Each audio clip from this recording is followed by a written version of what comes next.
Hey there. Good morning, everybody. It is just a few minutes after 11 a.m. Central Standard Time here on Friday, the 26th of March, 2021. We've made it to the end of the week, just about made it to the end of the month. And people are more confused than ever, I think, with Bitcoin right now. So we'll talk about that a bit. Hopefully things are treating y'all well. We're sitting out here in Boerne, Texas, just north of San Antonio, man. Absolutely gorgeous place to be. A lot less stress than living that city life, I'll tell you what. But anyway, good to see y'all this morning. Mark's here, Hank's here. Who else is here? Crypto Surin, what's up, man? Crypto Mowgli checking in. Let me see. Data's up here already. It says being right does not imply being correct. Yeah, that's right. Exactly. Got to keep an eye on that. Hey there, Josh Johnson. What's up, buddy? He says, just joined Tier 3 this week. Oh, NC Daykeeper, what's up, man? Good to have you checking in, buddy. Yeah, you guys can ask the old members, the new members if you want. But the content that we produce there for Tier 3 is just stupid. I mean, the amount of content's ridiculous. And now, I've already checked it. We've got over 70 hours of education, guys. 70. There's nobody else out there doing that. You guys, whenever you join, you've got access to all the previous, if you join Tier 3, all the previous Tier 3 live streams. You've got access to all the other educational videos we have. I mean, it's just crazy how much we do, guys. So join us over here. We'd love to have you there. howtotradetowin.com. But, even if you don't want to do Tier 3, we've got Tier 1, which is all Bitcoin. And then we've got Tier 2, which is a lot more than what Tier 1 is, but definitely nowhere near what Tier 3 is. As a matter of fact, this past week, man, I don't even have my Discord up here. I had to restart the computer here. Give me a minute. Let me see here. Always takes a minute to start up Discord there. There we go. It's popping over there. So just this week, to our daily updates for Tier 3, our daily and intraday updates, we've now added ADA and DOT, and then we've added the Great British Pound against the USD, so the cable against the buck. And then we've also added TLT, which is bonds. So we've added those strictly for Tier 3 coming in there. And then, of course, we do all the other updates there with the DXY, the NASDAQ, the S&P, the Dow Jones, oil, natural gas, silver, gold, the dollar against the yen, the dollar against the Canadian dollar there, the euro against the dollar, the Aussie against the buck there. And then, of course, for our other crypto updates that we do daily and, intraday and whatnot, of course, we've got Bitcoin, but we've got BNB, BCH, BSV, Ethereum, Litecoin, Link, XRP, XTZ, and all that. So a lot of stuff there. Plus also, again, if you're Tier 3, you also get access to the crypto indexes, which we update twice a week. So that's your alt perp, your DeFi perp, your exchange perp, mid perp, ship perp there. We'll probably be adding in Bitcoin dominance as well as we get accustomed to adding all this extra work in here. Want to make sure I can do it for y'all. And just so much more, guys. So anyway, jump in there. We'd love to have you there. Let's jump on over here to Bitcoin and what's going on. Hey, what's up, Chris Day, man? Chris Day's been with us forever and a day. Or 3. Good to see you checking in, man. Onyx King, Gold Docker, what's up, guys? Merv checking in. Who else is here? Baker, what's up, buddy? He says, DXY making higher highs. Finding support on the daily R2 pivot has me watching closely. Yeah. Guys, I'm telling you now, again, we still got the levels we're watching for the dollar. We still want to see it basically get above the upper 94s or 95, where I've got that wave 4. But man, oh man, it's really pushing to make a reason for it to be bottomed out in January. It continues to push up there, and just continues to pretty much keep everything else in line for the most part. So made a killing this week, shorting the euro against the dollar and the yen against the dollar. So made, ridiculous money there. Of course, we had the cable against the dollar. We talked about that short almost at the very, very top there. It came down a few hundred pips. So that was a good trade there as well. Lots going on there. The best thing about trading multiple markets, guys, and we talk about them all, is that, when Bitcoin's doing this thing, it's just going sideways, and alts, you're not really sure about what's going on or whatever. You've got all these other options, man. Gosh, Forex is great because Forex it's just, no matter what's going on in the world, you've got a decent trade at some point. If you think of equities and crypto, basically, I've talked about this before. They're part of those things that the trend is always up. So over time, price tends to go up and, to the right here, right? So it continues to rise over time. You'll have pullbacks, you'll have depressions, you'll have, recessions and whatnot. But overall, the value continues to rise, right? Currencies are not the same way, though. The larger currencies, especially, they just basically trend in some range. So they're not going to go up perpetually, like you look at stocks and crypto for doing, which makes it a whole different thing to trade. It gets a lot of your emotional bias out of it. For most people, most people aren't really like, oh man, we need the dollar to be strong so we can do blah blah blah. Most people are like, well, is the dollar going up or is it going down right now? Now, that said, there's a lot of that misunderstanding and nonsense going on across social media. I'll tell you what right now, guys, if you're following anybody that's talking about the US dollar and hyperinflation right now, I'm going to tell you, just unfollow them. I'm going to be blunt about that. That is about the dumbest thing being said right now. What it does is it just really shows an individual's lack of understanding of what's really going on. And that's dangerous for you, especially if you're a new trader. U.S. is not in danger of hyperinflating anytime soon, guys. I'm going to tell you that right now. It is not. Anybody that's comparing what's going on here, even if they think dollar deflation right now and then inflation and then, hyperinflation via Weimar, I would give real serious thought to kind of not following them too closely. Most people don't understand the whole history of the Weimar Republic and what happened there with their hyperinflation there, back then about 100 years ago almost now. So, those are my words of advice right there, guys. There's so much misinformation online, and most of it's, really bad because it comes from large accounts that you inherently think are good to follow because they're bigger. Everybody's following must be good, right? Sadly, what we find out, especially in crypto, is most of them should not be followed. Whether they started out by, buying followers, a few years back or whatever, and then they just kind of, everybody started coming in, new people started coming in 2017 with the bull run, and they go, oh, wait, we should follow them because they got a lot of people, following whatever. It's not a good situation, guys. So just be careful with that, all right? Let me see here.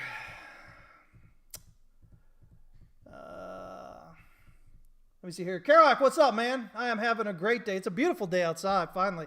We had some weather earlier this week. It's good now, though. Sir Hold, what's up, buddy? Let me see here. Kerouac says he's going to be riding that Great British Pound down. Going to be riding the cable all the way down, huh? Let me see here. Mark, what's up? He says, just made my second winning trade this week. Small dollars, but learning to take profits and be content with it. Man, I'll tell you what, if you can do that, you're going to be so much further ahead at the end of the day than what you will be if you're trying to always snag the very lowest price or the very highest price and trying to, milk every last penny. There's too much stress from it, guys. When you're riding a trend, there's this idea in economics called diminishing returns. And the idea is the longer you do something or the more you do something, the less its value is. And so, that's just being a real kind of generic way of looking at it, but that's what we're saying. So as you ride a trend, at first, if you get down, toward the beginning, first quarter of the trend or whatever, your gains are great. But as that trend starts kind of petering out, as it starts kind of, losing its luster there, you're staying in it, but you're getting less for it. You're getting those diminishing returns. It makes no sense, guys. Take the big chunk in the middle of the trend, get the heck out and find a different trend somewhere else. And in doing that, not only is there less stress because you're not always looking for that top, but you also have less stress because you're locking in profit, which means compounding. Every time you trade, you can trade larger sizes as your wealth continues to increase or your capital. And I think it just said less stress there. Less stress is such a huge thing, guys. You really don't understand how much stress that you get when you're watching the charts all the time. But you do all that, and you do, I mean, gosh, man, it just makes trading so much more enjoyable. Let the other yahoos out there worry about getting every last penny, or trying to anyway. The odds are you won't. The odds are you will not. And those are strong odds that you will not. It's not like, oh, maybe you won't. The odds are you generally will not get every penny out of it, or even close to it in a trade. So why waste all that time when it starts getting toward the end, it's doing all that overlap and whatever not, when you could already be out and get into another trade as it starts? It makes more sense to do that, guys. Let me see here. Nice to have me an hour earlier. What's up, Marcel? Yeah, man, our daylight savings time jumped in there. And then I think you guys got it coming up sometime here. Oh, you're saying this weekend? Yeah, coming up here. Hey, Esteban, what's up, man? Could I really quickly repeat why I say the U.S. is in no danger from hyperinflation?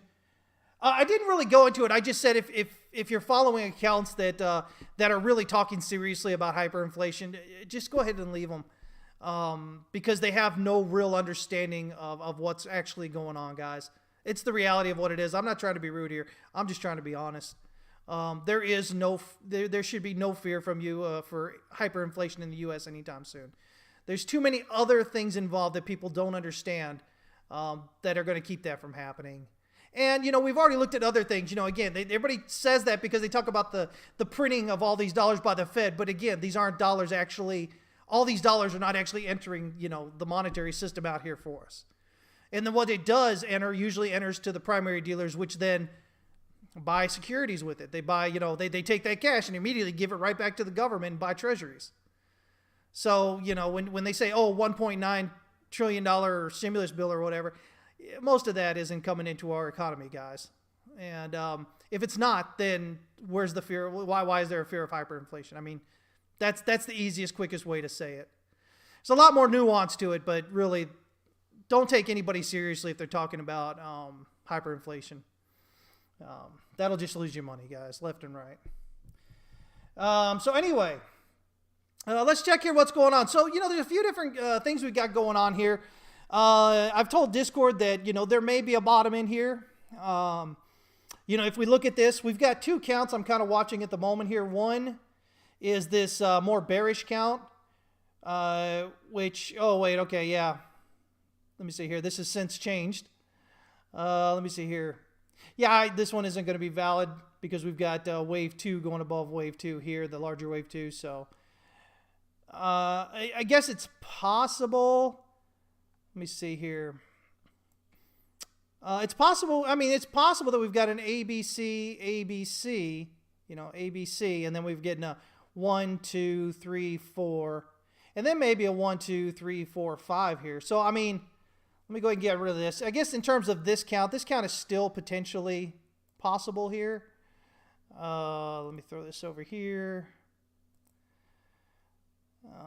Right now, I'm not sure that I think this is really something that we've got to, that's happening at the moment, but I've got to keep it here just in case, guys, because we don't have confirmation the other way yet.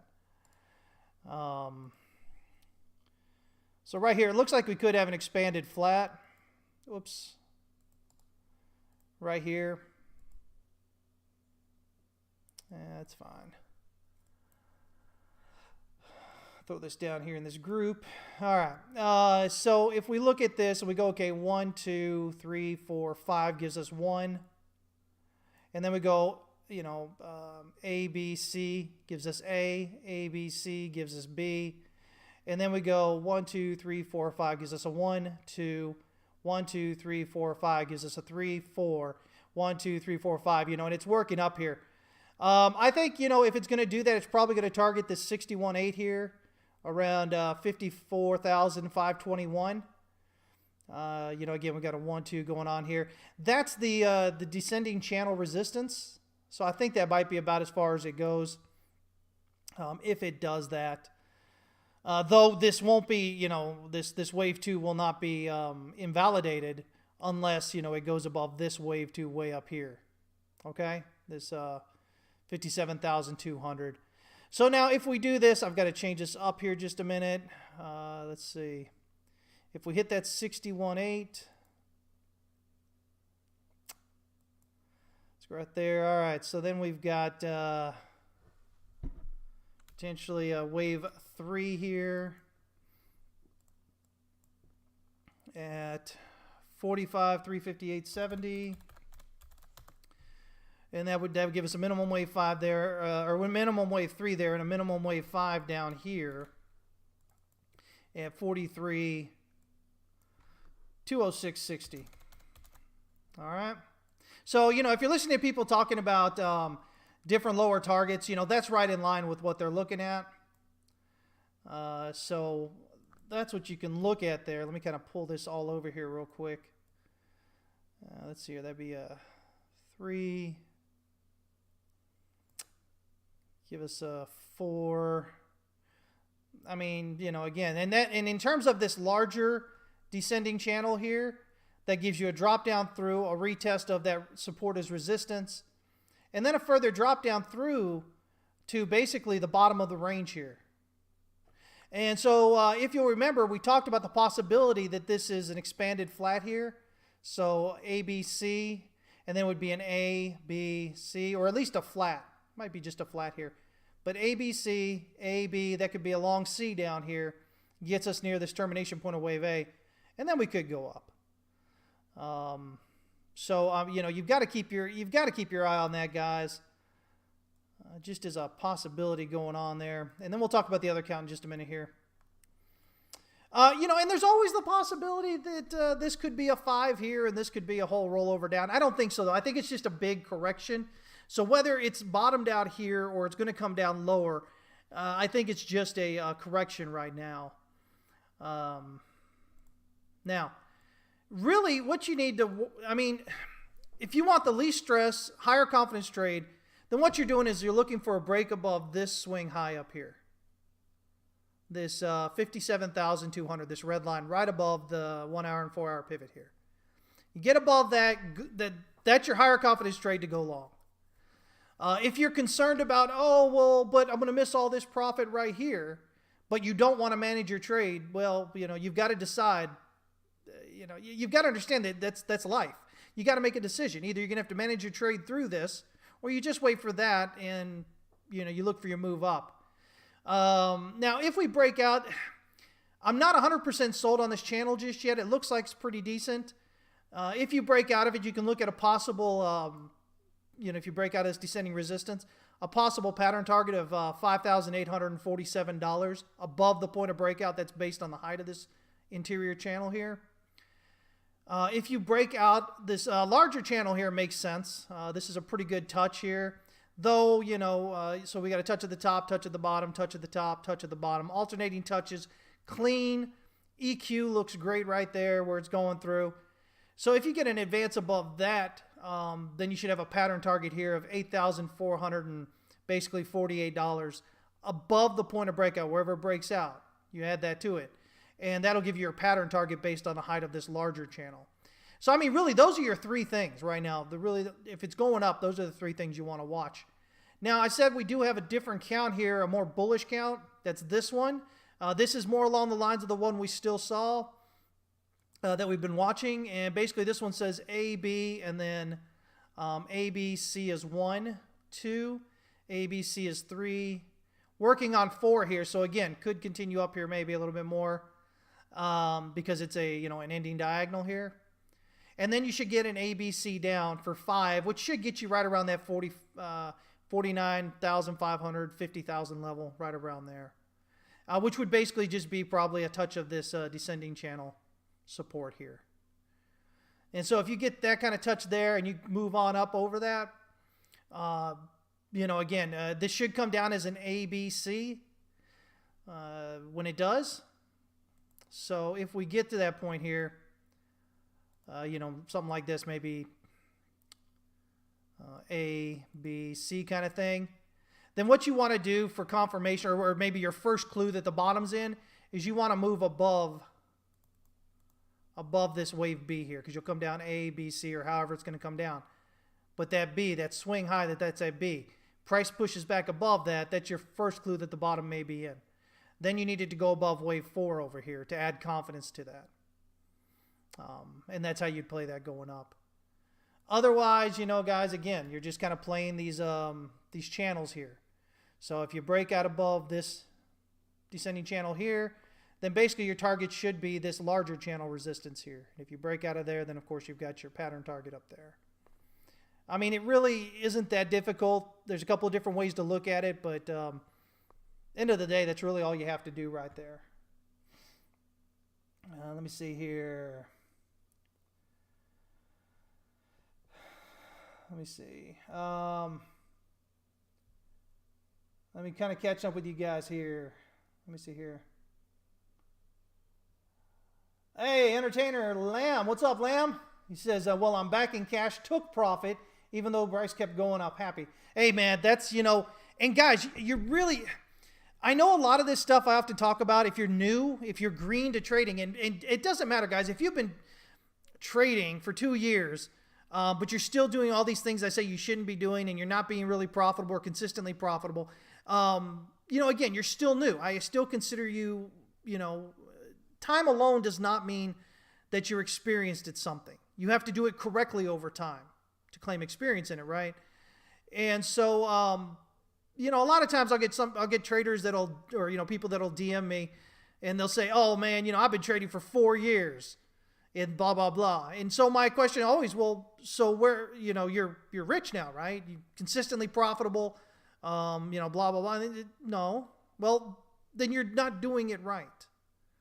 Then you're not an experienced trader. You're experienced at putting money into the market and letting it market take it is what you're experienced at.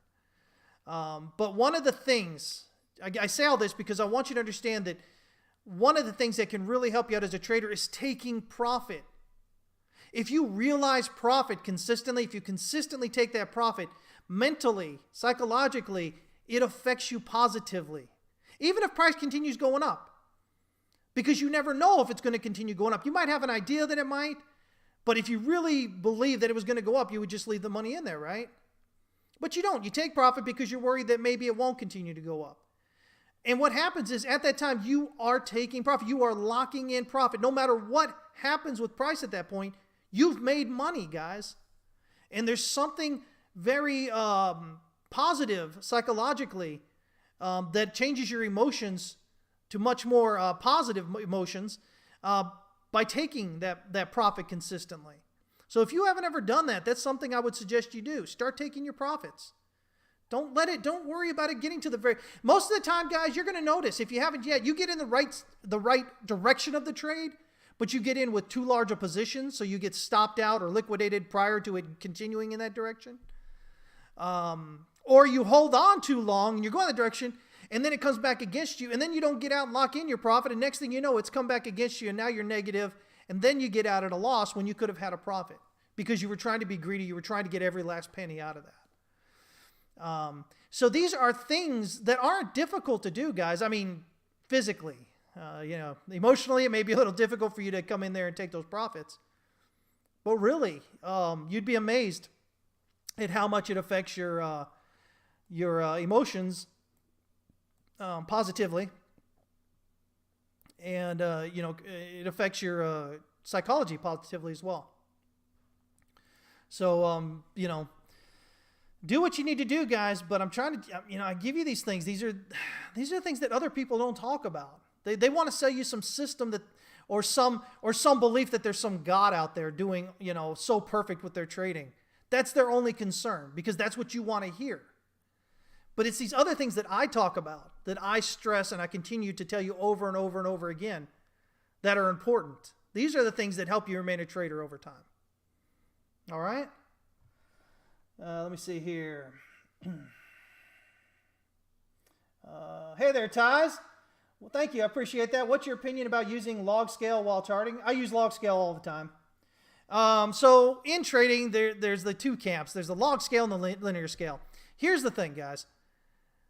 The one thing you can say about log is that it's, okay, so log is going to be correct on large time frames, right, where you've got a lot of movement. It helps you look at price proportionally.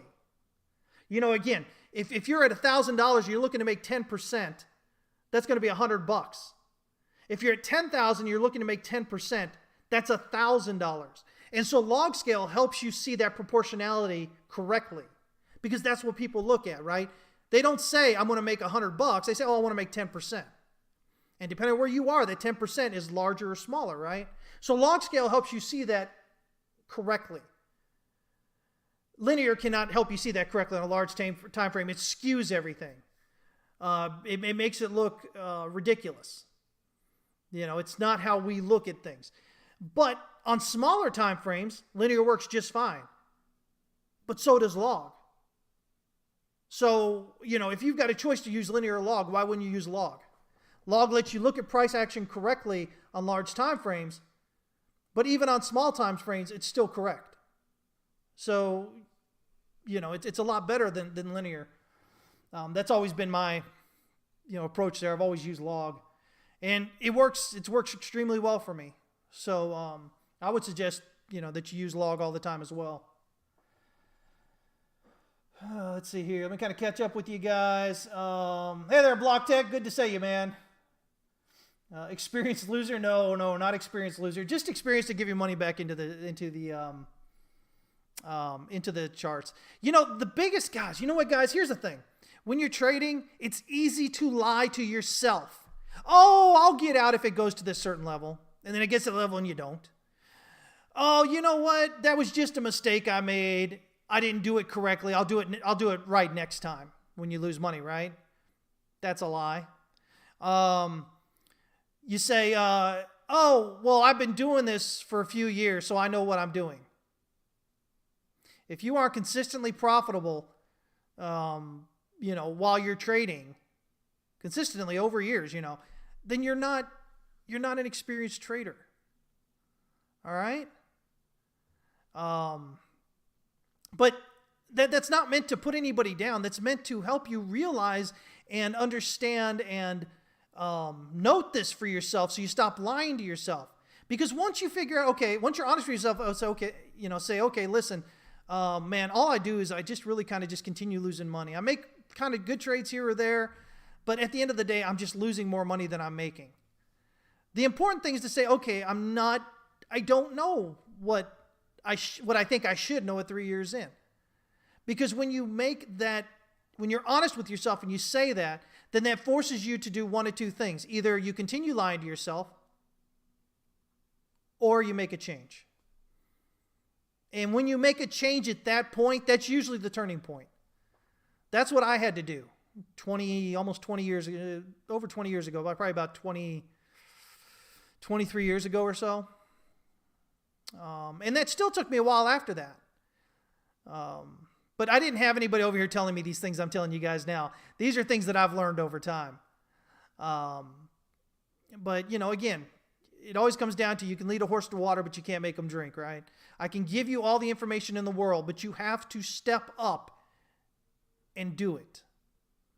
You can have people tell you can know things all you want, but until you actually practice those things, until you take them from just what you're thinking into what you're doing, it doesn't change anything. So just some things to think about there, guys, for sure. Let's see here.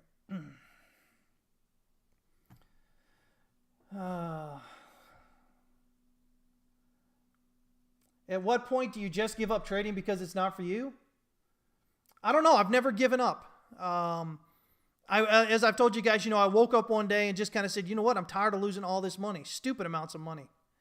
And I said, you know what? I was bound and determined at that point to become a student of the market, to understand as many ways to trade as possible and start finding out why they're all still prevalent. There must be something that makes them work. And that's what, I've refined over time. And, again, guys, it comes into that book, The Socioeconomic Theory of Finance. Again, I just came up on that last year, right? But that's, it's been out a few years. But it's more or less what I've learned myself over the last quarter of a century. And that's why I think, new traders, man, I tell y'all, listen, go there and read it. It'll dispel a lot of myths that you think as a new trader. And kind of help you understand maybe more about what's going on with the trade, what's going on with the markets and everything there. Let me see here. But yeah, I mean, giving up trading, I just, I firmly believe anybody can do it. I mean, if you're of, I hate to use the word normal. What's normal, But if your brain is, if the chemicals in your brain are not working in a way that they shouldn't be working, so if you're just a regular person and whatnot, I don't think there's any reason why you can't learn to trade. I think most of the reason people decide they're not a trader is because they've never really tried the way that it should be. They've just thrown money in the markets. They've never learned how to trade. They've never taken risk management seriously the way that we teach it. They've never looked at the market the way that we teach people to look at the markets to understand how it's going. I think that's really what it is. Again, if all you're doing is buying a system, or buying a book on a system and trying to implement it, I think you're missing out a lot about the market. I think if you understand that the market itself really is nothing more than this movement between fear and greed in the aggregate, and what you see on the screen right here is not actually what's going on. It's a representation. It's a physical representation, a visual representation of what's actually going on. So it's derived from what's going on. When you start understanding that, then you understand that the market isn't rational, that it's based on emotions. And then you go, okay, so people using emotions, so how do we trade that? And now you're starting to learn. Now you're starting to think beyond those simple things that you thought when you first came in as a trader. And it does a heck of a lot, man, to change the way that things are. But I think maybe you decide that you're not going to be a trader when you decide that, when you're realistic with yourself, you say, well, there's no way I'm ever going to really give that stuff an honest effort and really try. I think that's when you say you're not a trader. I think anytime prior to that, you're just refusing to actually learn. You're refusing to put in the effort and the time required to learn how to do it properly. That's all. It's like being a mechanic. Anybody can learn to be a mechanic. It doesn't take any great feats of physical or mental, acumen. You just have to learn how to do it. You got to learn what's the proper way to diagnose an engine. There's a series of things that you go through, what tools do you use? How do you use those tools? You can learn how to use the tools, right? You don't have to be Bill Gates or Stephen Hawking, I guess, better yet, to learn how to use the tools, right? Same way with trading, guys. It really is. Let me see here. So there we go with this. If we check on over here at the DXY, so that's what I'm kind of looking at with Bitcoin here. I don't think we have to make it overly complicated. There's still the possibility we're going to head down lower and maybe even a lot more lower. I'm not sure right now that that's happening. If we zoom out here to the 4-hour, we're almost breaking out into overbought up here in the Stochh RSI. RSI is still sitting there just neutral right now. Not really doing a whole lot. Price here is hitting the EQ of this larger trading range here. Let me kind of get rid of all these counts and stuff here as well. There we go. Just see a clean picture here. Again, if we jump out here to the daily, your daily might be your reason for why maybe that the bottom may be in. We've got a possible bullish engulfing candle here. We've got Stochh RSI. It didn't quite bottom out, but it got pretty close. Crossing bullishly, heading up there sharply. That's what you want to see. Stochh RSI has lower lows here between February 28th and March 25th. And price is clearly higher lows there. So you've got that hidden bullish divergence, which would suggest continuation of this bullish trend. And so, again, there's a lot of things that say it could potentially be heading up there, which is why I was talking to Discord, I think yesterday it was when I was updating them. And I said, it's possible that that this is the bottom here. Another thing to look at right here, if we take everything else away, price is bouncing right here where you have this previous area of resistance. So unless price makes some impulsive move down through that, this is a decent area to bottom out at. But again, you still want to look at those, you still want to manage your trade up because you're not out of the woods yet. You haven't confirmed. You're saying, yeah, there's a lot of things here that say, there's a lot of confluence that says this might be the bottom. But without some kind of confirmation like those levels we were talking about, you really don't know. As a matter of fact, again, the important one is this one right here. And you notice that aligns with the 23.6 retracement right there. Just about. Just over 57,000 there. That's kind of your confirmation that you're most likely bottomed out here.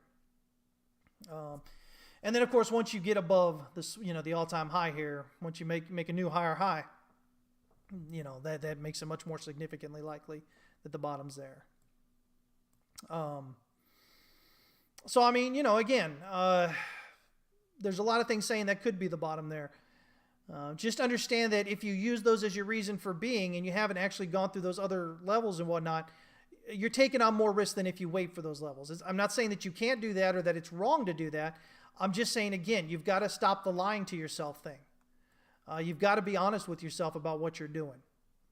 And so in that situation, just be honest with yourself that you're taking on a lot more risk. And then just trade accordingly. There's nothing wrong. You don't have to all in a single point, guys. You can build a position. You can start small and add to it as price gets through certain levels. So like I've talked about those levels. And what you were doing is building a position so by the time it gets up, potentially through this 57.2 here, you've got a good sized position to take this up to, 60, whatever it was, 64,000 or what is this? Probably up here around 66,000 potentially.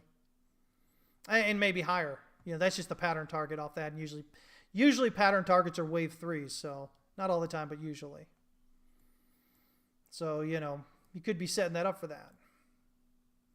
Let's see here. Let's see here. So that's kind of Bitcoin there. Dow Jones. The DXY. Man, I mean, just continues to push up here. I've got this wave. I've got two counts I'm looking at here. One is the one we've kind of been looking at, which is this black count, which suggests that we've got this 1,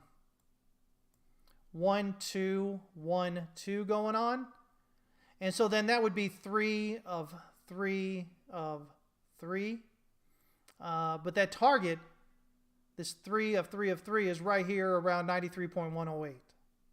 So this would be that 1, 2, potentially 3, 4, 5.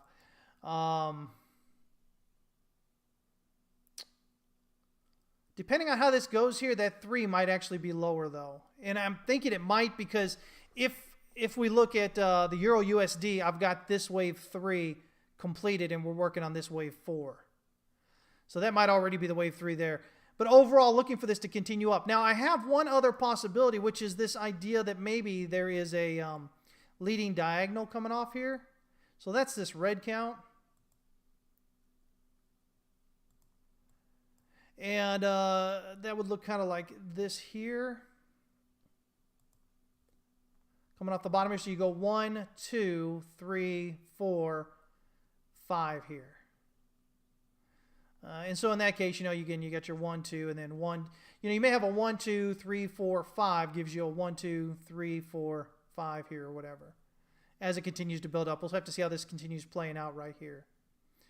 But when I'm looking at that, this is definitely another possibility. But in either case, it's still a bullish move here.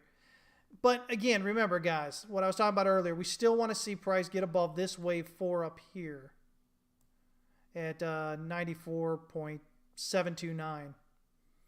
If we get above that, then you shouldn't even be thinking lower down anymore. That more or less confirms this as being the low down here. Oops, let me get that out of the way. Being the low down here in January. So even though it's feeling pretty bullish, even though it's looking pretty bullish with either count here, at the end of the day, until it gets above that 94.724 kind of level, it's still prone to potentially, it still has the possibility that it's going to go down on that. I resemble a mean pork belly with not being able to go to the gym, Mark. You say that? I think it's a lot of us, right, with the lockdown. So anyway, again, And here's the thing, guys. As long as the dollar continues rising, it is going to exert downward price pressure on anything that's denominated in dollars. Again, remember the whole idea is as the dollar rises in value, it's getting more expensive. It's becoming more valuable. So those things that are compared against it, so you use a dollar to buy something, those things necessarily should be losing value. Because the thing you're buying it with is worth more, right? I mean, I think that it's pretty easy to understand, right? So definitely something to continue to watch there with this. A lot of people are, again, everybody's screaming hyperinflation. Well, I'm going to tell you right now, it looks like we got deflation coming in at the moment. If you look at what's going on with bonds and stuff, I don't know how long the government thinks it's going to be able to keep from, raising rates. I know it thinks it's not going to raise rates until next year at least, but I'm not convinced. Really, the real rates are rising, and that's necessarily, I think, going to have Powell and gang raising interest rates, which with the economy where it is, where it's well below or well above the unemployment levels it was pre-pandemic. I mean, that could cause a lot of problems. Remember, with interest rates rising, it means that businesses have to pay more for their debt. And there's been a lot of debt issuance here over this last year. My God, just think of Sailor. With the MicroStrategy there, raising all raising all that debt there, funds via debt to buy Bitcoin. But that's just, one thing there. But anybody else that has it, remember, guys, you have to have inflation if you're going to have a debt-based economy. If you're going to concentrate on issuing debt, you have to pay it with cheaper dollars in the future. Because if you have to pay it with more expensive dollars, then that means you have no money or less money available to be able to expand your business, to be able to take advantage of new technology that may make you more profitable potentially. You don't have the money available to do those things because you're using it to pay that debt. And it's not just in terms of companies, but it's in terms of countries, especially when you're looking at developing countries. We used to call them third world countries, right? We call them developing countries now. And, they can't afford all the debt that they've taken out, especially in US dollars. They can't afford to pay it. So then you're looking at default. And, defaults on debt lower prices. And, I know we're talking about countries here, but bringing it back down, businesses and whatnot. When you have foreclosures and auctions and stuff like that, the value of things drops. And so when you look at things like, let's say, real estate, and if you have this increase in foreclosures, then the average value of real estate is going to drop because those foreclosures in real estate, they're not going to get you more money than what that property's worth. You'll be lucky if it gets you 50 cents on the dollar. And banks can't hold on to them indefinitely because banks have requirements for how much, real estate they can hold in terms of how much deposits they have. Among other things, they have so many rules with what they can hold. So they've got to go ahead and set it to auction.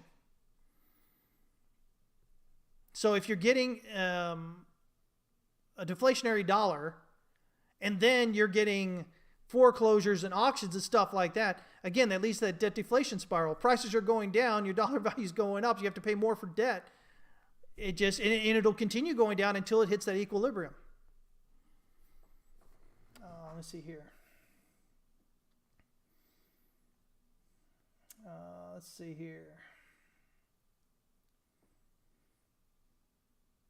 Yeah, emerging economies, developing countries. Yeah, exactly.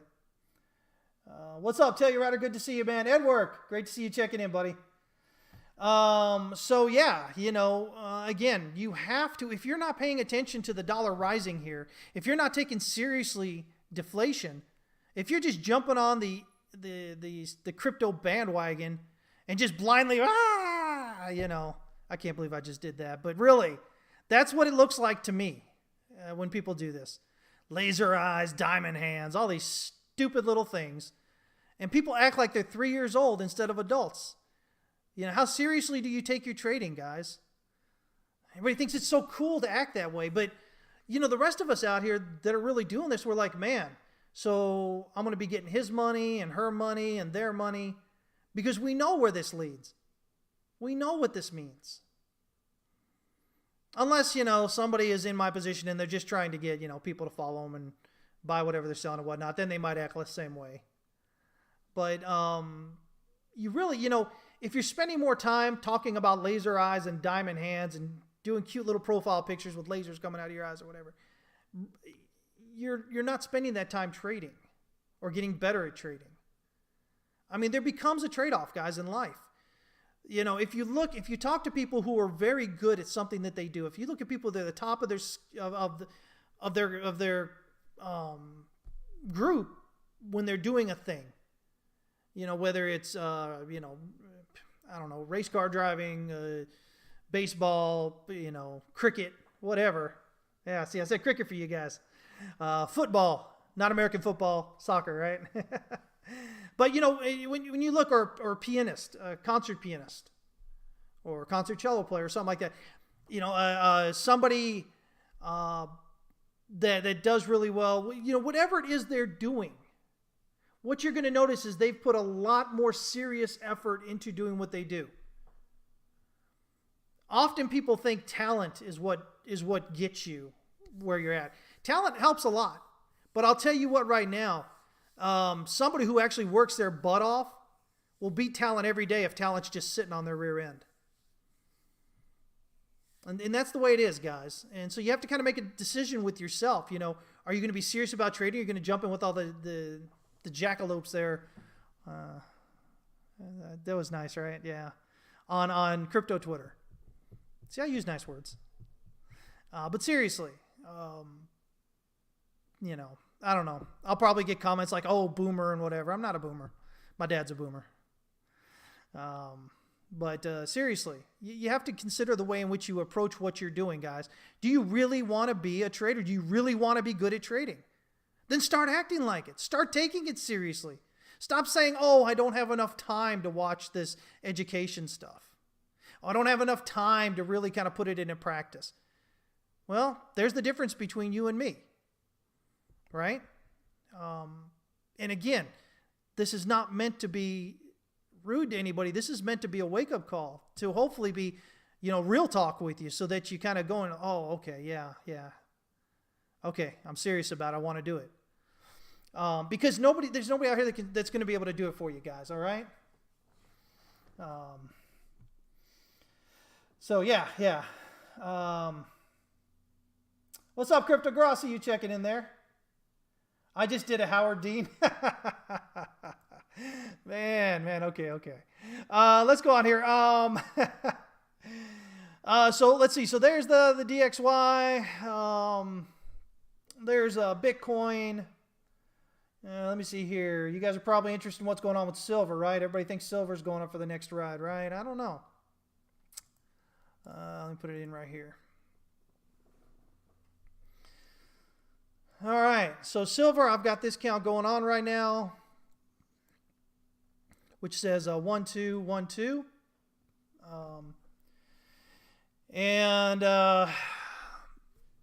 Again, that would give us a minimum wave circle wave 3 target of $20.98, which is what we need to see right now. We need to see that dropping down below this wave B swing low over here at about 22,645. We really need to get below that to really start saying, okay, we're still going down there. I mean, otherwise right here, it's potentially corrective here.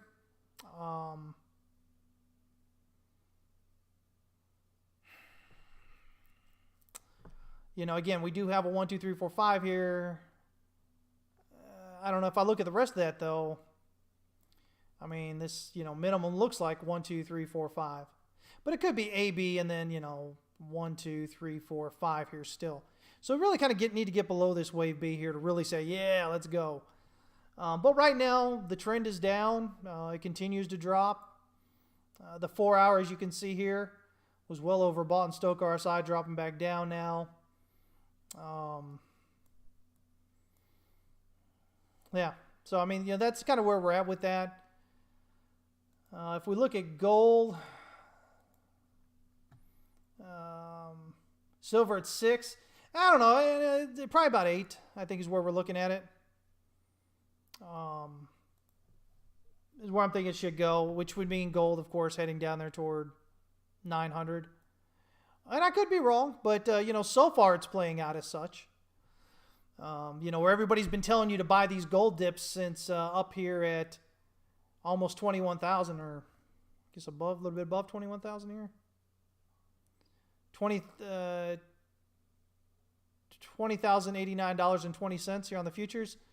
Ever since the decline off there, everybody's been telling you to buy the dips all along the way. Because it's going up, it's going new all-time highs, just continues dropping. So I don't see any reason to buy right now. I mean, other than shorter term. Locally, we've got kind of this green range right here. And so we're looking at a move one way or the other. Wave 4 could still be developing higher. So if we get a breakout through the top there at about 1754 or so, we may see it getting up here around, I think I gave this target right here, this 50% retracement level, which is 1765 or so. That's where this previous support is. Though it could potentially push on up here to this higher volume node up here around 1780, I guess. Kind of in that area there if 4 is going to continue going up. But if it drops down below the swing low over here, what is this? 17, what is that, 1716? 1716 and 60 cents. If we're getting a drop below that, then that probably says, we're heading down here toward this minimum wave 5 of parentheses 3 target here at 1641. But you really need to see a drop down below this because we've got this as an A, a B, and a C here.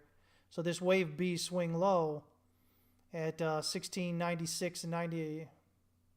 1696 and 60 cents. You really kind of need a drop. If you really need to see a drop below that to kind of lock in this 3 waves up, which would be corrective, and then you'd have 5 waves down toward this target. So, still looking at that right there. Let me see here. So we were adversaries? I don't have no adversaries. If somebody's an adversary with me, it's because they made themselves that way. I'm a pretty great guy. I like to think so anyway. I'm pretty nice. I don't hate people because they have different views. I mean, that's just silliness. I might have issues with you if you're I don't know, a real strong religious zealot that kind of hates everybody if they aren't you, or a white supremacist that hates everybody that isn't white, or whatever, for add any race or religion in there, then I'll have issues with you. But I mean, other than that, if you're just a decent person, no reason to have. I don't care that we see things different on a chart, right? And I know you're just kidding with me, but just as a bigger point, guys, I continue to tell you that how you view life is going to affect how you trade. And if you're generally, just really sour person in life, it's going to be hard to be very successful as a trader. When you are more open and more kind, it really does open the way in which you view the world, and in trading, the way in which you view the chart. When you are when you're another way, when you're combative and hateful and all these things, right? And not even just to other people, but even to yourself. A lot of people have insecurities within themselves, that border on depressiveness and whatnot. And so if you have those things, it creates a lot of stress in your brain. It creates a lot of stress in you subconsciously that you don't even realize. And that stress leads to poor trading. One of the biggest things I continue to tell people is emotional trading is going to lose you money. And it is. Whether you're overly jubilant or you're, depressive. In either case, it's going to cause you to do things, take trades that you shouldn't take. Because it brings on impatience. And this need to get even and get ahead, and all these factors that hurt your trading. So yeah, I noticed the smiley, Hank. But yeah, so seriously, guys, it's another thing to keep in track. I talk about all these things, and you go, what are you talking about, man? Man, now I got to be nice to people too? Yes, be nice to people. Man, I tell you what, you know what, guys, listen, there's a lot of stuff that's happened in this last year, okay? A lot of stuff to a lot of people. And a lot of people are very much worse off than they were prior to this whole thing starting, this pandemic stuff. And the easiest thing, and it doesn't even cost you a penny, is to be kind. It takes more muscles to frown than it does to smile. You don't have to say something. You can smile at somebody, guys. You will be amazed what that does to somebody's day. You got a choice. Every time you wake up, every time you interact with somebody, you have a choice. Do you want to be a douchebag or do you want to be a great human being? You literally have that choice. And whether you recognize it or not consciously, you are making a decision in the way that you respond to somebody. So if you have that power to impact somebody's day in such a strong way, why would you choose to be a jerk? That says a lot more about you than it ever does about anybody else. And the problem is, if you act that way consistently, that affects the way that you view the world, the way you trade, your ability to be successful in what you do. Believe it or not, it does. It really does. It holds you back. Guys, really, you've got to understand this. If you don't understand this, please play this part over and over and over until you do. We're kind of dealing with an issue right now. I haven't really talked to anybody about this. My brother-in-law, him, my sister, their son, my nephew, he's 10 years old, just turned, and my mom all got COVID. Everybody else is recovered except my brother-in-law. He's been in the hospital for about 3 weeks now. They put him on a ventilator 2 days ago because his oxygen level was so low. They put him on an ECMO machine yesterday. I believe it was yesterday. So now he's got this big old tube coming out of his neck. He's got to be on that and in the hospital for another 4 weeks at least. And right now, everything's still touch and go. So, again, we're all affected, in some way by what's going on. So it's better, in my view, to be positive in life than to be negative. You never know when you're going to be that person that's in that situation. You thank the lucky stars that you aren't. But you don't know if you will be in that situation or something else, And so, really, it just is, how do you view the world? And I promise you guys, the better you view it, the more of a decision you make to be a positive person in the world, a positive presence in this world. And it all starts with just one person. The better, the more successful in life you'll be. I'm a firm believer in that. So, anyway, yeah. So, like I said, it's the first time I've said anything about that. But we've been dealing with that for the past 3 weeks now. So, of course, hopefully he will make it through it and be okay. But the mortality rate for somebody that has to go on an ECMO machine is pretty high. The research I was looking at for COVID says it's about a 40 to 50% mortality rate. So we'll see what happens. But be thankful that you aren't in that position, guys, that you don't have to do that. All right? Life could be so much worse than whatever it is, wherever you are in life right now. So, anyway. Hey there, Bill. Good to see you checking in, buddy. Hey, I appreciate all you guys, man. I thank you. That's nice. I appreciate that. And I didn't do it here to kind of get sympathy or anything. You guys know I don't normally share very personal things, in my life, but I'm just such a firm believer on being kind. And I believe that's been a lot of my success and where I've gotten in life is because I've been kind. It opens up opportunities. And guys, I don't necessarily think that, I think if you're kind and you're a good person in this world and you do these things, I think it does open up opportunities for you. It's not even just with trading, guys. With whatever you want to do. If you're not happy with the job situation you're in and you want to do something different, it really does help with that, because you never know who you're talking to or what kind of reach they have. I mean, I've helped a lot of people because of my particular position. I've been able to help a lot of people get to where they want to go, connecting them with other people. And so there's that. But I think also we do have a lot of opportunity that we just don't ever really notice, because we're, if you're negative and down and just kind of being a jerk, you don't notice these opportunities. But it's the same thing in the charts as well. If you're not focused on being,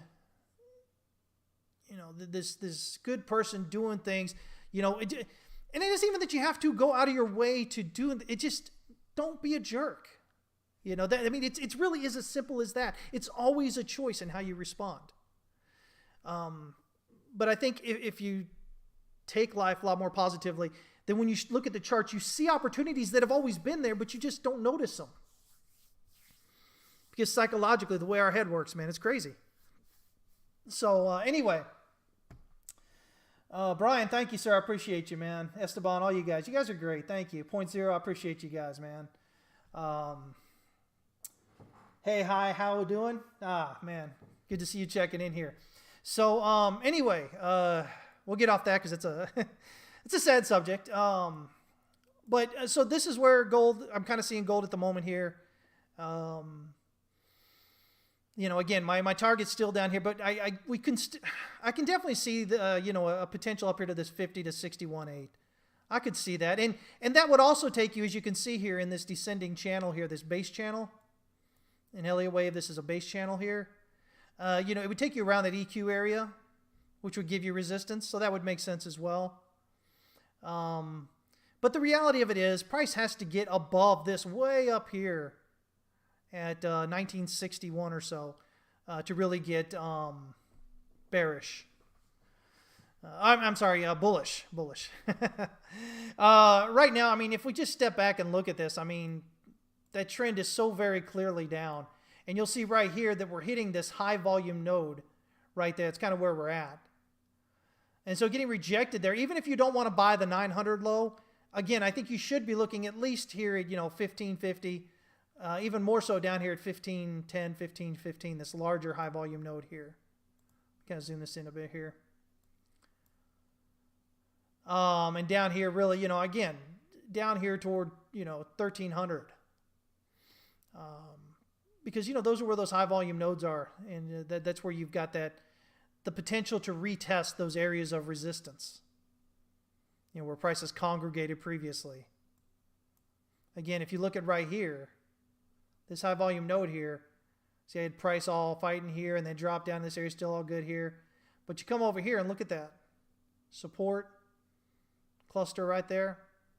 So again, dropping through something like that is significant. So you don't have to buy the whole $900 right now. But I think if we get rejected in this area here and continue down, a lot to be said for that.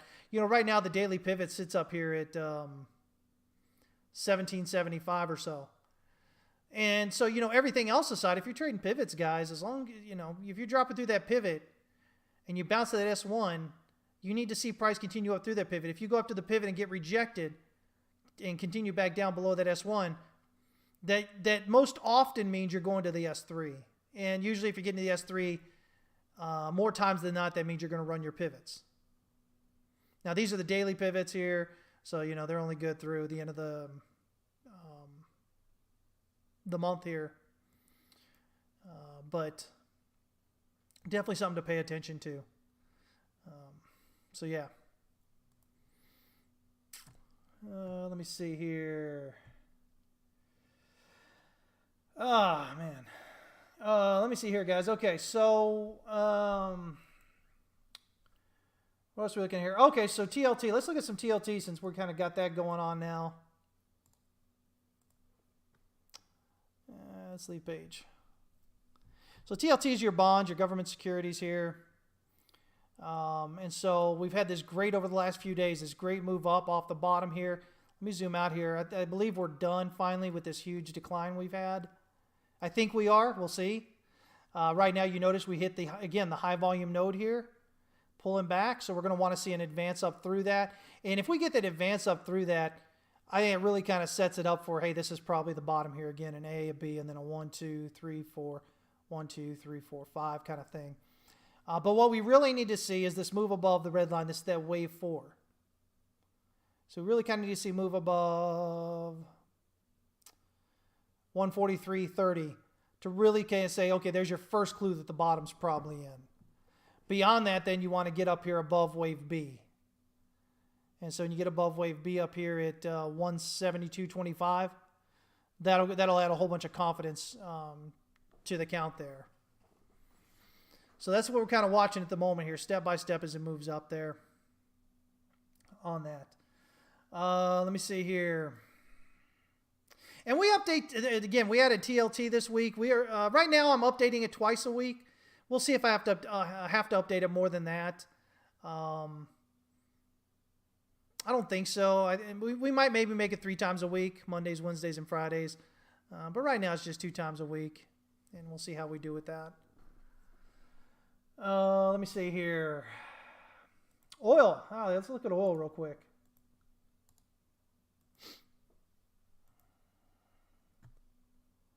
Hey, LXT, you're welcome, man, for adding TLT and Great British Pound against the USD there. All right, so now we've got this moving up. It looks like we want a higher high here. Let me see. 61.33. 61.33. We're actually right at. We haven't actually advanced past it yet. So possible this could be a 1, 2. But again, if we're that close, the odds are high that it's not.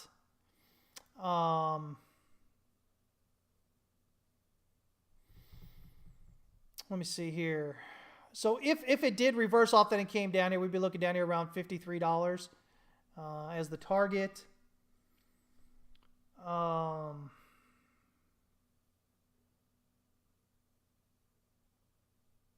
Let me see here. Oh, 61.34. I'm sorry. 61.34 is the high there. And so far, we've got 61.33. So we're 1 penny below that high there.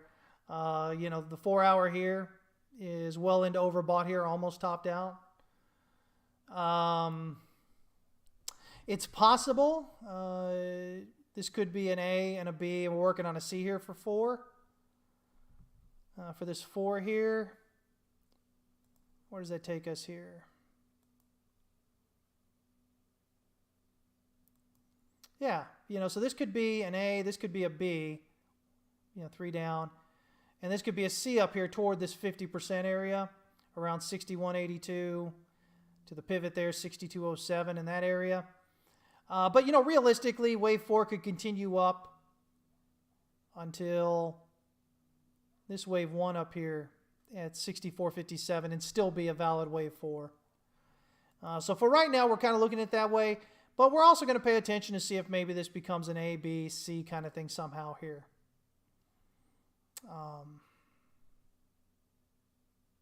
Basically, this would be an A at 1. This would be expanded flat for B instead of 2. And then again, 1, 2, 3, 4, 5 would be your C here. So if we're pushing up, above this 64.57, this wave 1 low here, if we're pushing up above that, to me, that would tell us that we're likely, this is a 3 and this is a 4, and we've still got a 5 to go potentially, something like that. So, we've still got room on all that, but, again, 4-hour Stochh RSI is nearing topped out and overbought. 1 hour is remained up here near that topped out, bouncing on it a couple of times. Let's see here. Yeah, if I look at this, I go 1, 2, 1, 2, 3, 4, 5, 3, 4, 1, 2, 3, 4, maybe, and a 5 to give us a 5. So, if we're looking at this, I could definitely see a little bit higher push up there before it rolls over and heads down. I could definitely see that here on the 1 hour. Natural gas. By the way, guys, these are all the ones that, oops, I'm going to stay on the page here. These are all from the ones that we do daily, intraday, for tier 2 and or tier 3, depending on what it is there. I've really got to update the site and, give all the new stuff on there. So right now, I've got 2 counts I'm looking at here still on the on natural gas here.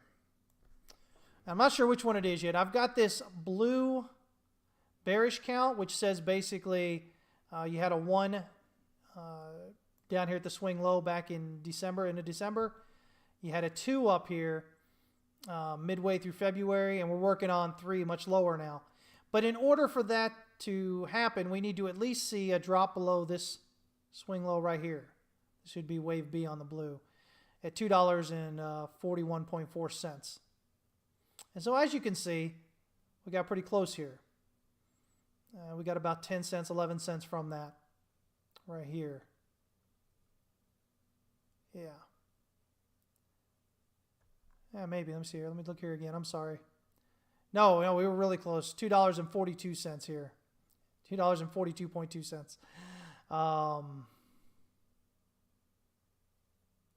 Wait, did that take it below it? Did I just say that? Let me see here. I might have missed out on something here.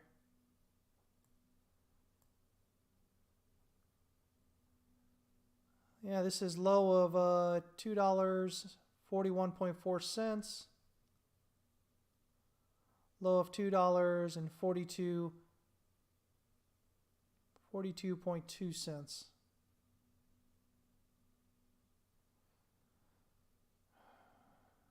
Okay, so not quite. Almost had it. Yeah, okay, that's what I thought. Stopped just above it. So anyway, that would be the first thing I'd look for to say, okay, I think maybe that this blue count might be legit. But you ultimately would need it to get below this swing low over here at $2.23.8. Now, why is that? Why would you need it to get below that? Because the other count here is a more bullish count. And this more bullish count suggests that this is maybe an ABC coming down. Like you see here, this black count, A, B, C. And then this up here would be a 1, 2, 3, 4, 5. So this gives us a 1, and this pullback is 2, which means we would have pulled back just beyond 78.6. But if this continues down below where wave 1 here starts, then it invalidates this as a wave 1 because wave 2 cannot go below wave 1. So that's really kind of our level there. Now, if it continues from here and heads up, then I'm looking for a move above this wave 4 right here at $2.88 to really kind of say, you know what, this is probably a 1, 2, and we're heading up. But again, ultimately, you need to move above this swing high up here to kind of really get in, say that it's definitely this other count, this black count. Can't even get it live. $3.31.6. So right now, it does look like it wants to be bullish. Bounce off to 78.6 here with the descending channel resistance, finding that a support area there. But man, it's come close to the drop down below there, which means if we get that, then we'd look for that drop below here. And if we get that, then this is a 1, 2 heading down kind of thing. Let me see here. Mr. Who's the Gamer, what's up, man? He says, brokers that allow a market order for GMC and AMC meme stocks for small retail players. Just found out. Oh, are you asking for one? I don't know. I haven't been keeping up with all that. I know there's been a lot of companies changing their policies having to do with those meme stocks. I don't know of anything. Unfortunately, I don't have anything to tell you right off where that I know for sure that they're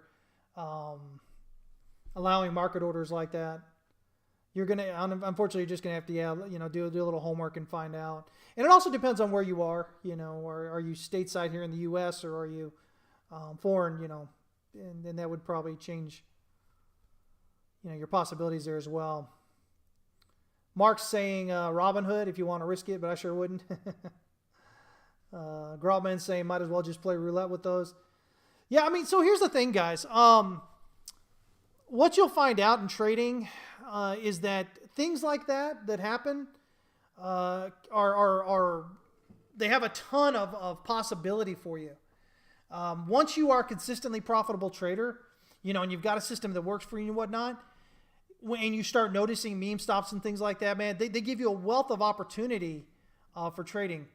But the problem is that comes at the expense of people who are just now starting out. And most people are in that category, and that's why they get wiped out, trading things like that,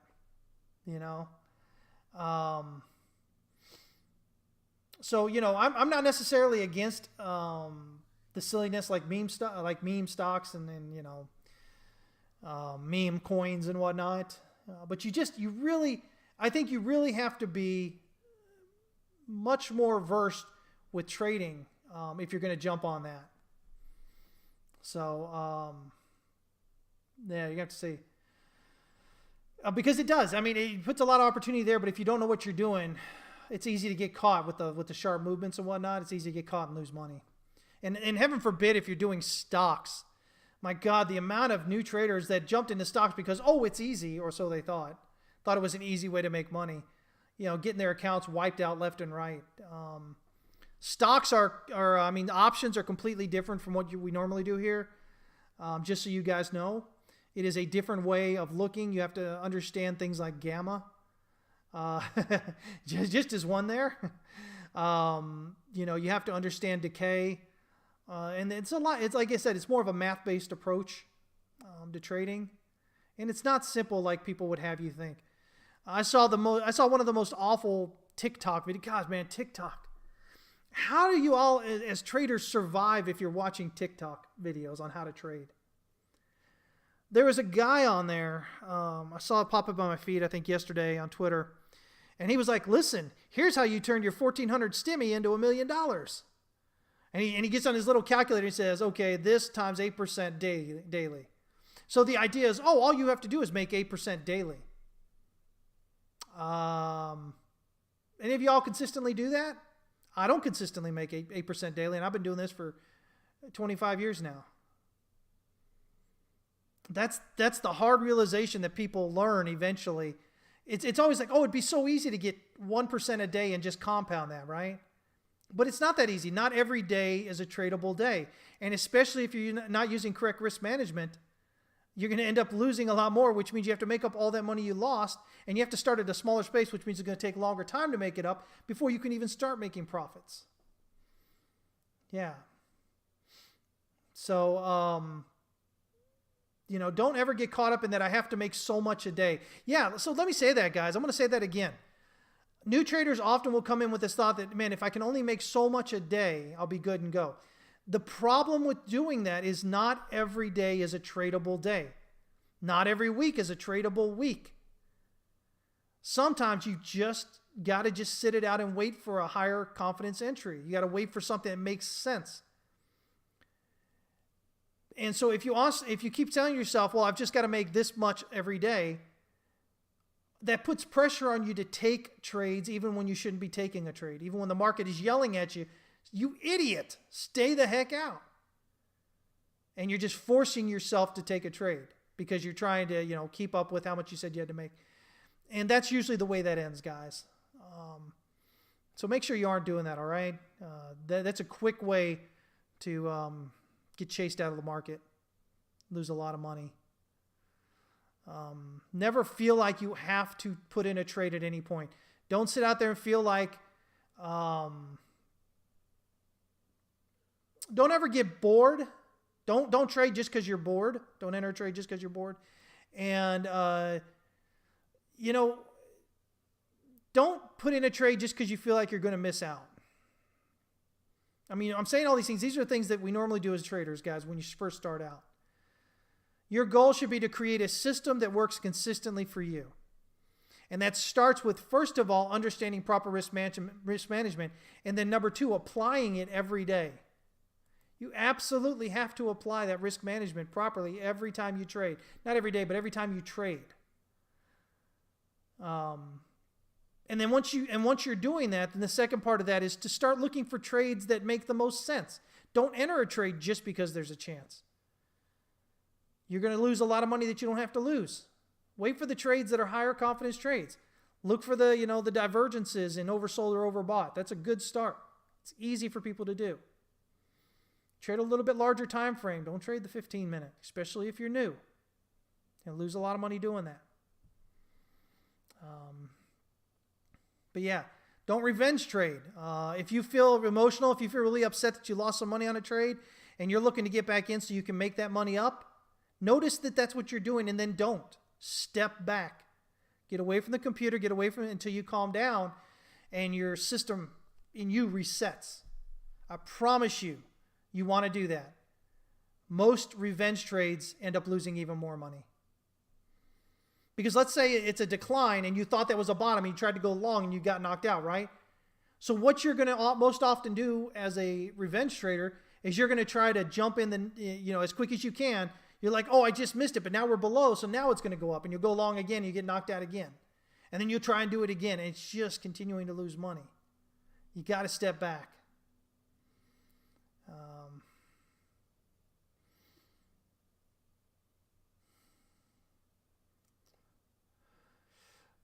So anyway, what about taking occasional profits from trades that are in profit but haven't hit targets just to take some profits and pay yourself?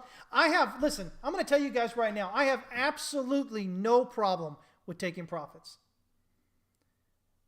Lamb's goal is 5 cents a day. Don't make it a goal, man. Because then you'll be forced to take, you're going to force yourself to take trades you shouldn't take, even if it's just 5 cents. But yeah. Take profit, guys. Rewarding yourself, it does a wealth of good for your overall trading psychology rather than losing all the time, right? Or losing significantly constantly. If you're taking profits along the way, then you're locking in money. You're making money. Anytime I got people tell me, oh yeah, I'm up 1,000% on paper. Well, you're not up 1,000%. You're hoping you're up 1,000%. But until you actually lock in that profit, not just set your sell, but until it's actually sold and in your account, absolutely anything can happen. And too many new traders find that out the hard way. Take profits. All right, guys? I cannot say that enough. Nobody ever lost money taking profits. But you can potentially lose money not taking profits, always thinking it's got to go up higher, always looking for that final move. So if you feel like you have to do that, like you have to let things continue to ride, I think Telluride does a great thing. Take partial profits along the way. Take partial profits along the way. Take a little bit at noted areas along the way. And that way, if it comes back against you, and make sure that when it's coming back against you, you still have your stop loss in there. You're only going to lose that little bit at the top, but you've made money along the way. For sure. Yeah, I definitely do that.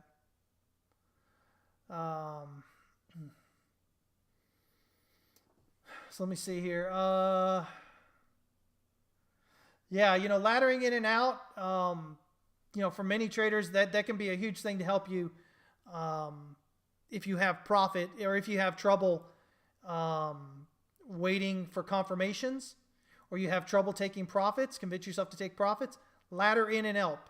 Ladder in and out. I'm glad you brought that up, Lamb. Thank you, sir. So yeah. Didn't we already look at equities? Didn't I already look at them? I thought I did. Maybe I didn't. My bad. Let me see here. Whoops, wrong one. What's going on, White R21? Good to see you, man. I thought we already looked at equities. My bad. So here's what I'm looking at right now for NASDAQ. Where do I see Bitcoin going by the end of 21? Wherever it's going to go, Michael. I think when you're trying to do projections like that, when you ask a question like that, I think that your hope is that I'm going to say some high number. And so that can kind of confirm your emotional bullish bias. But what I find is when especially when I'm giving those targets, those larger targets, people expect them to happen by a certain time, or they expect things definitely to go there. And if they don't, then it kind of messes with their whole psychological way of looking at things. So, I mean, I see some possibility here. I mean, right now I'm looking at Bitcoin probably reaching at least 66, 70. If it's only a wave 3, a 5, then wave 5 should probably get you up there around 90. Let me see here. And would we end up, I mean, it's possible we could have that by the end of the year. I wouldn't be willing to guarantee that we would, though, but I think it's definitely a possibility if it's to do that. If, however, we're kind of doing the large wave 4 here and the large wave 5 still to go, then I think we're stuck at around 70 maybe. And then we're going to have a large decline through the end of the year. So I think it's probably the way it works out best. I hope that helps, man. But always understand who you are when you're asking questions, guys. Understand where those questions are coming from. Because, you know, again, it's the emotions that it's not being new to trading. It's usually your emotions that loses your money, guys. Like I said, many times brand new traders can figure out what the trend is, but their emotions make them go in sooner than they should, with a larger position than they should. And then either they get scared and bow out, or they get liquidated, or it hits their stop loss before it continues in the way that they were pretty sure it was going to go. And again, usually that's due to emotion. Emotion, you know, makes you impatient. It makes you bored when you're trading. And those are reasons that new traders often put money into the markets. So be careful with that, okay? Let me see here. So right now, NASDAQ, I'm looking for a wave 4 to kind of finish out here. I've got a 1, 2. And then locally here, I've got a 1 expanded flat, it's a flat here for 2. 3 and 4. There's possibility.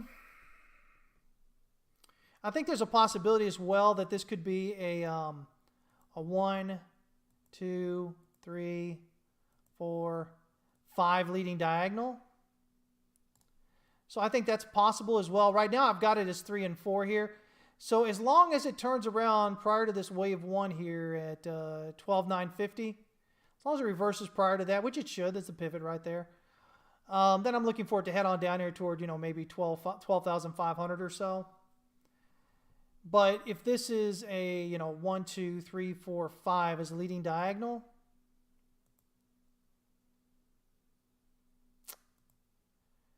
I think we could potentially see it getting up here around the 61.8 to the 70.5. I mean, it could even go to the 78.6 there. We'll just have to see how it continues to play out locally here. Looks like we've got a 1, 2 or an AB here.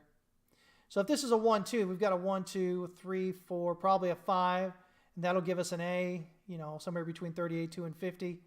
Get a B on the pullback, and we'll get a C that should at least reach 13,040 here, 13,098, and maybe even up here around 13,152. But that would be if this is a 1, 2, 3, 4, 5 leading diagonal. You know, and that would be 1, that would be 2. And in that case, of course, you know, your target, especially if you got up here, let's say it goes all the way up to the 78.6, you'd have a minimum wave 3 target down here of 12,068, minimum wave 5 down here at 11,812. So 1, 2, 3, 4 back up here around 12,482. And then 5 down here around 11,812. So yeah, I don't see this as, right now I don't see this as pushing higher at the moment. I don't see this as just like a corrective move here, like maybe an ABC. So like a 3 and a 4 and a 5 still going up. It could be, we'll have to see how it plays out, but I don't see that at the moment acting that way. Let me see here.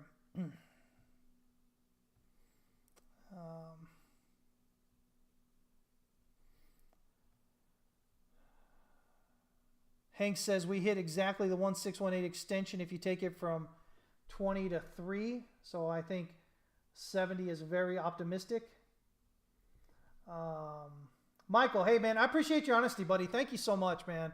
Again, guys, often as new traders, we try to lie to ourselves, and that doesn't help us. I promise you guys, it does not help you. And sometimes I'm a bit more direct, and I guess that catches people off guard, and they get really defensive. The problem with being defensive is that you automatically defend your position. Kind of like I put my flag in the ground here, and I'm going to die on this hill, kind of thing. And I don't want you to do that as traders. If you're actually coming in here and listening to me yak around here for a while, guys, the last thing I want you to do is to lose money that you don't have to lose, okay? So I appreciate that honesty there, Michael. He said, yeah, that helps, and you're so right about why I asked that. So, yeah, appreciate that. Let me see here.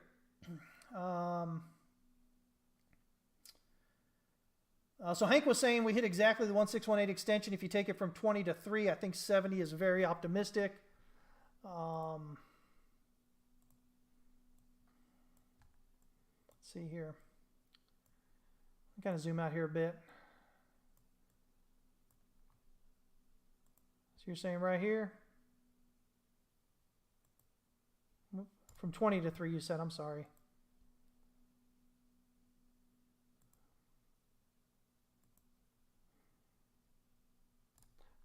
Sorry, let me try this again.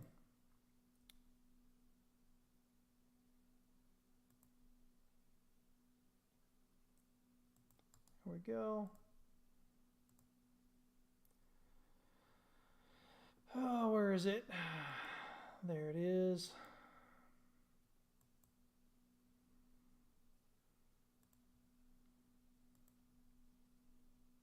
Right up there around 62,470. This is regular fibs. It's not trend-based, regular fibs. I pulled out the trend-based to begin with, and then I pulled out the trend-based and put on the regular fibs here. So yeah, that 1618 right up there around the R3 pivot, 62,470.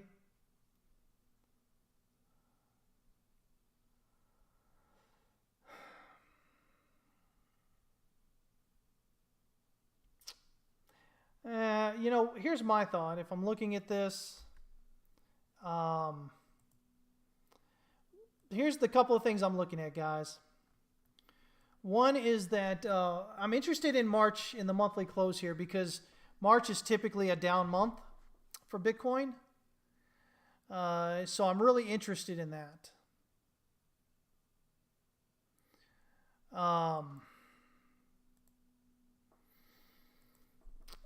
And so with that in mind, we opened the month here at 45,234.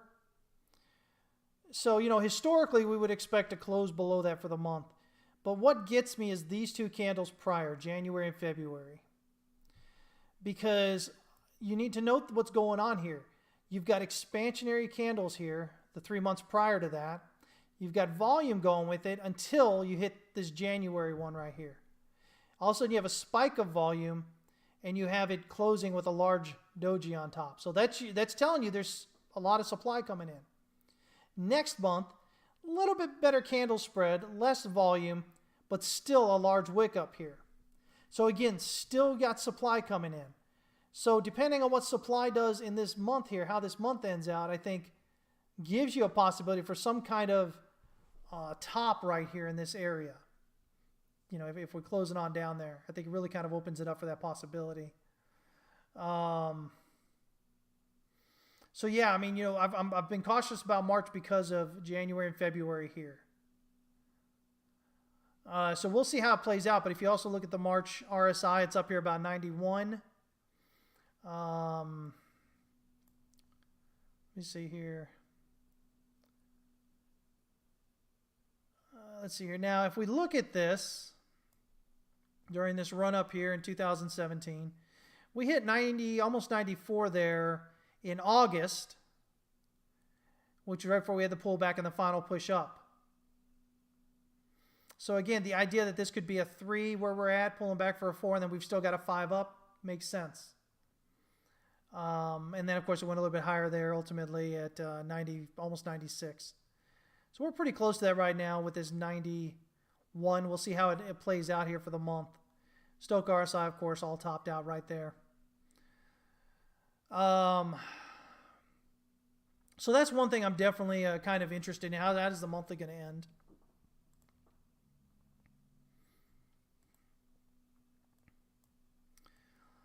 Weekly, last week we had this doji.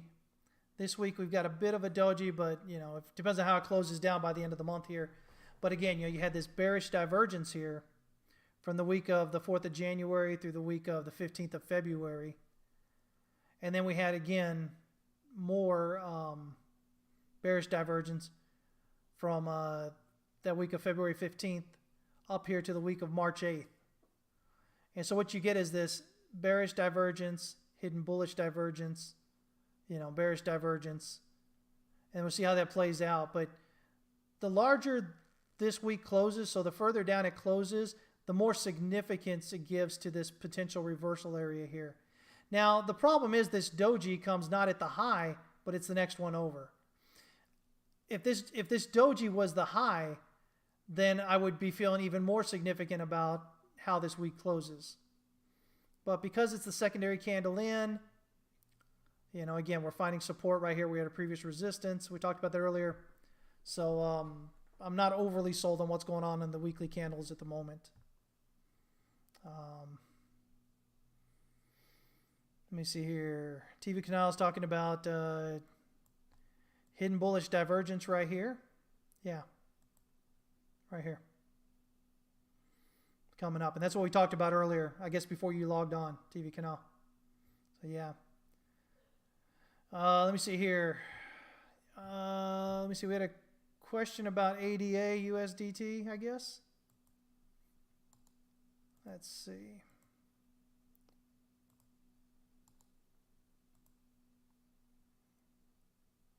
Let's leave page.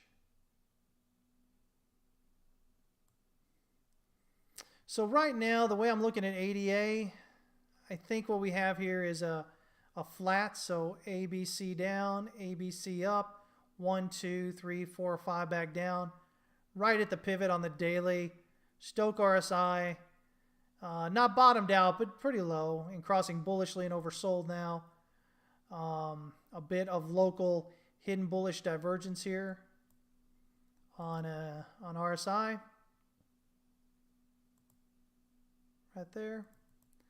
And so I think, this is the update. This is the update from yesterday, I think, for our Tier 3 members. Excuse me. Let me take this off these other ones. And so, again, we're looking for a potential minimum wave 5 up here of around $2 or so. So we'll see if we can get that. I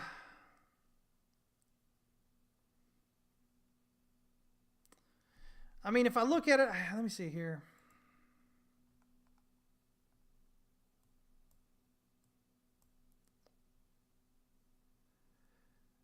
See, there's some iffiness on here. So you've got a 1, 2, 3, 4, 5 gives you A. ABC gives you B. And then 1, 2, 1, 2, 3, 4, 5, 3, 4, 5 gives you C. So you've got an ABC here. This right here, I think it's an ABC. I think it's a 1, an A and a B, and then a 1, 2, 3, 4, 5 is a C. And then again, A, B, and then 1, 2, 3, 4, 5, here's C. If you don't buy that, you can at least see a wave 4 down here, and then this is a 1, 2. That's a pretty deep pullback, but, still possible. And in that case, let me see here. Yeah, so it kind of gives you that same target up there, more or less. The same kind of $2 area. It gives you 1, 2, 3, 4, and then 5 up there. So I think either way you want to look at it there, I think we're headed up toward that.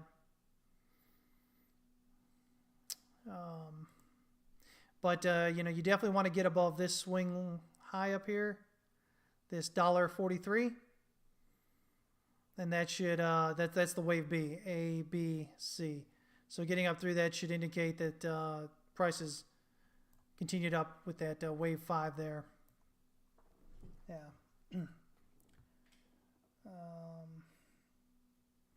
Let me see here.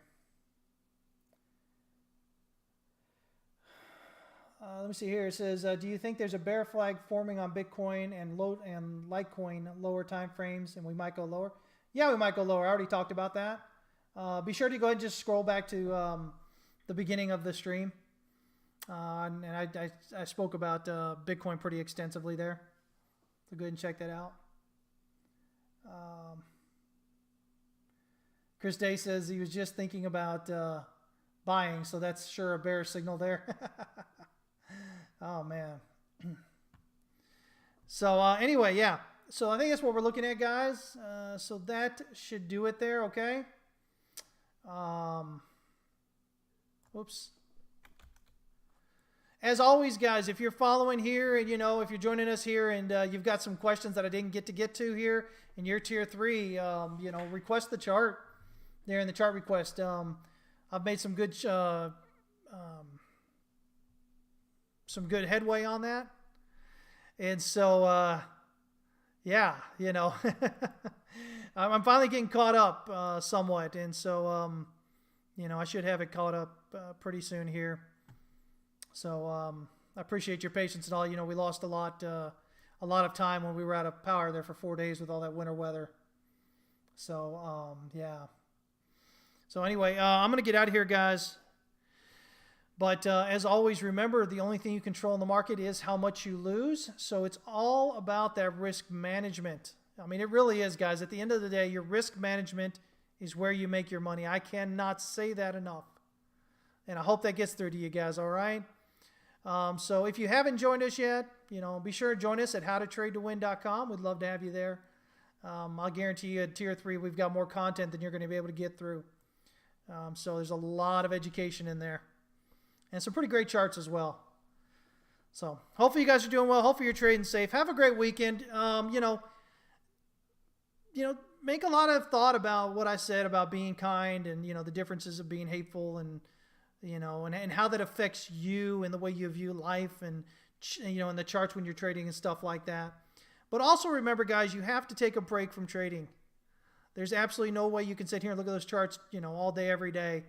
And still do well. You're going to get a lot of stress built up in you. That's going to keep you, it's going to make you make stupid mistakes, take trades you wouldn't normally take, that you shouldn't take. And again, when I say that, that doesn't mean you get away from, your computer and you're out with friends or something. You're constantly looking at your phone at your charts there, guys. All right. All right. You guys have a great weekend. If I don't see y'all over in Discord, if you don't join us over there or whatnot, then hopefully I'll see y'all on Tuesday. We'll be back at 11 a.m. Central Standard Time and look at some more, all right? You guys have a great weekend. Take care, and we'll see y'all later.